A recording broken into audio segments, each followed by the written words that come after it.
ऐतिहासिक स्थल कोल्डी हवा। कोल्डी हवा भारत के उत्तर प्रदेश में एक पुरातात्विक स्थल है। ये ग्राम देवघाट के पास बेलन नदी की घाटियों में स्थित है। प्रमुख तथ्य: यहाँ 3 सांस्कृतिक अनुक्रम नवपाषाण, ताम्रपाषाण और लौह युग देखे गए हैं। कोल्डी हवा में पुरातत्वविदों को चावल और कुछ खंडित हड्डियों के प्रमाण मिले हैं। कोल्डी हवा की 3 रेडियोकार्बन तिथियां लगभग 6500 ईसा पूर्व में पाए जाने वाले चावल की घरेलू किस्म के लिए शुरुआती प्रमाण प्रदान करती है, जो इसे दुनिया के किसी भी हिस्से में चावल का सबसे पुराना प्रमाण बनाते हैं। अन्य स्थानों में प्राप्त खेती के साक्ष्यों में गेहूं, बाजरा आदि फसलें शामिल थीं, जबकि कोल्डी हवा ही एकमात्र ऐसा उत्खनन स्थल है जहां चावल के साक्ष्य प्राप्त हुए थे। यहाँ से मध्यपाषाण काल के मानवों का पहला शारीरिक अस्थिपिंजर भी मिला है। कोल्डी हवा भारतीय उपमहाद्वीप के अन्य नवपाषाण स्थलों जैसे कि मेहरगढ़, चिरांद और बुर्जहोम से भिन्न है। यहाँ से नवपाषाण काल के साथ साथ ताम्र तथा लोहकालीन संस्कृति के अवशेष भी मिले हैं। ऐहोल। ऐहोल 4वीं शताब्दी से 12वीं शताब्दी सीई के माध्यम से उत्तर कर्नाटक भारत में प्राचीन और मध्ययुगीन युग बौद्ध, हिंदू और जैन स्मारकों का एक ऐतिहासिक स्थल है। मलप्रभा नदी के तट पर स्थित ऐहोल मध्यकालीन भारतीय कला और वास्तुकला का एक महत्वपूर्ण केंद्र है।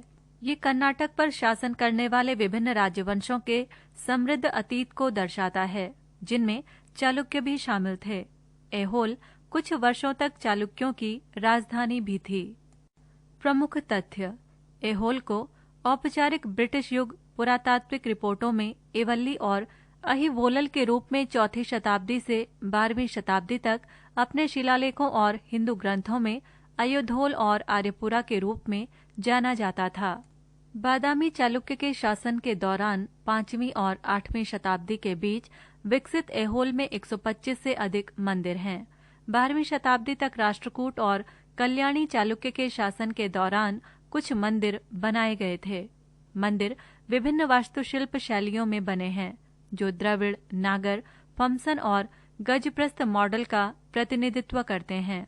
ऐहोल को भारतीय मंदिर वास्तुकला की पाठशाला कहा गया है। ऐहोल में मुख्य स्मारक दुर्गा मंदिर, लद्दन मंदिर, रावण पहदी और पुरातत्व संग्रहालय हैं। रावण पहदी को छोड़कर अन्य सभी स्थल एक ही परिसर में स्थित हैं। यहाँ से चालुक्य नरेश पुलकेशिन द्वितीय का 634 ईस्वी का एक अभिलेख प्राप्त हुआ है। ये प्रशस्ति के रूप में है और संस्कृत काव्य परंपरा में लिखा गया है। इसके रचयिता जैन कवि रवि कीर्ति थे। इस अभिलेख में पुलकेशिन द्वितीय की विजयों एवं पुलकेशिन द्वितीय के हाथों हर्षवर्धन की पराजय का भी वर्णन है। मनेर।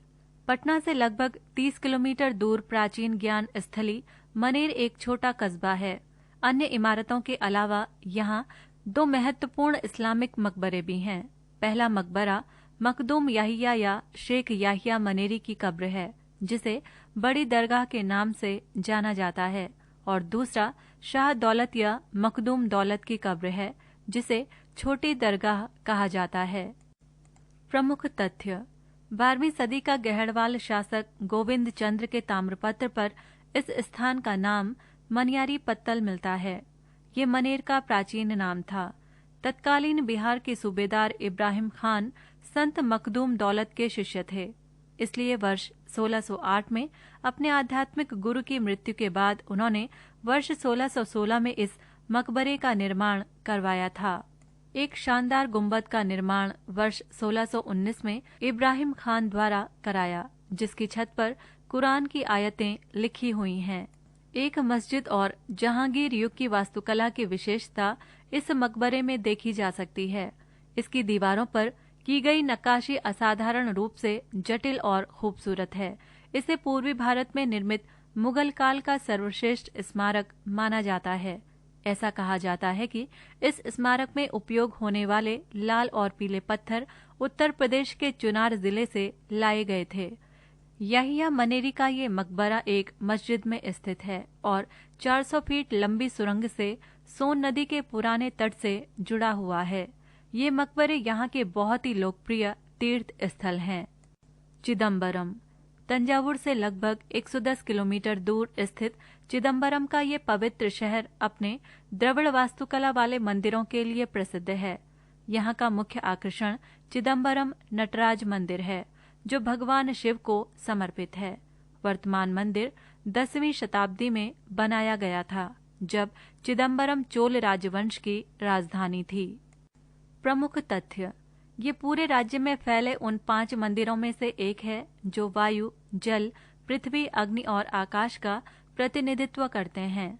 इस मंदिर में भगवान शिव को नृत्य के देवता नटराज के रूप में पूजा जाता है, जबकि बाकी स्थानों पर शिवलिंग की पूजा की जाती है। इस मंदिर में भगवान गोविंदराज पेरुमल के रूप में भगवान विष्णु की भी पूजा की जाती है। नाट्यशास्त्र पर आधारित कला में चिदम्बरम मंदिर में उत्कीर्णित नटराज की शताधिक नृत्य की भंगिमाओं का निर्माण साहित्य एवं कला की दृष्टि से अद्वितीय, अप्रतिम है।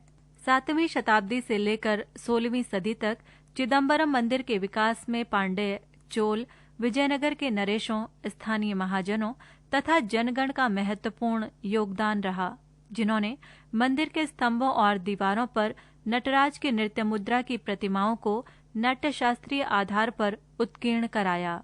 अरिंजय चोला ने चिदम्बरम मंदिर के शिव पर तमिल भजन लिखा था। चिदम्बरम मंदिर में नटराज की तांडव नृत्य की 108 मुद्राएं भारत के नाट्यशास्त्र में वर्णित भंगिमाओं का मूर्त रूप हैं। चिदम्बरम मंदिर के संरक्षकों ने शब्द को शिल्प में रूपांतरित करने की जिस प्रतिमा कला का विकास भारत में किया है, वो स्वयं में भारतीय संस्कृति का एक अकेला मानदंड है। पृष्ठ संख्या 68।